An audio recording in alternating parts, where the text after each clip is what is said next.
Algebraic vectors continued. All algebraic vectors can be expressed in the form v equals ai plus bj, where a and b are any real numbers. So here are two examples of two algebraic vectors. U equals 3i plus 5j, and v equals 2i minus 4j. Addition. We want to add u and v together. Then we're going to take 3i plus 5j and add it on to 2i minus 4j. And we're going to get 5a plus j.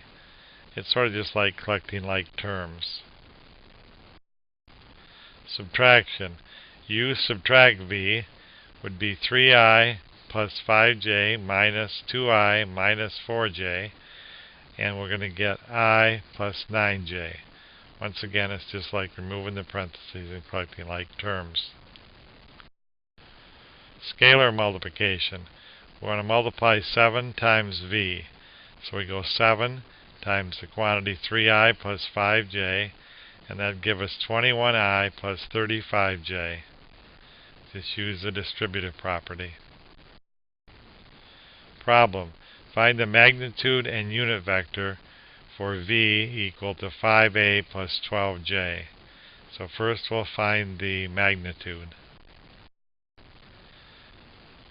Step 1. Find the magnitude of v is equal to the square root of 5 squared plus 12 squared is equal to the square root of 169, which should be equal to 13. So now we know the magnitude of v, it's 13. Step 2, find the unit vector for v, and we'll call that u. And u equals 5/13 I plus 12/13 j. We just took the v and divided it by the magnitude, and we'll get the unit vector u.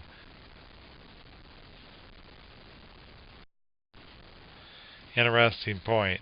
Show that the magnitude of the unit vector is always 1. The magnitude of u in this case would be the square root of 5/13 squared plus 12/13 squared is equal to the square root of 25 over 169 plus 144 over 169. You can add those two together because they have a common denominator. So you get the square root of 169 over 169, which is the square root of 1, which is 1. So the unit vector that we found does have a magnitude of 1. And this is a unit vector for vector v.